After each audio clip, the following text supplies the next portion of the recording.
Matokeo kila mtu alikuwa anajua sisi leo tunakuja kufungwa, na sisi tulikuwa tunajua maneno yalikuwa mengi, na kama wachezaji wa Fountain Gate tulisema sisi tuje kucheza mpira, tupambane, kila mtu aoneshe uwezo wake, kama atatufunga tufunge kwa uwezo, na kila mtu ameona alioangalia mpira. Hawajatufunga kwa ajili ya udhaifu, ni makosa tu ya kwetu sisi binafsi ya mmoja mmoja ndio wamepata matokeo.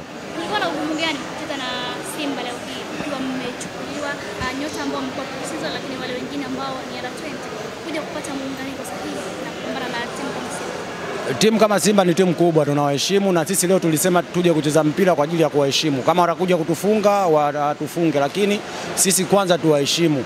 Na pia kwa matokeo haya sisi kwetu mazuri, kwa sababu sisi hatuangalii mchezo wa Simba, tunaangalia michezo mbele yetu, na ukiangalia sisi tuko nusu. Kwa hiyo tunapambana ili kuitetea nembo ya timu na klabu kwa ujumla.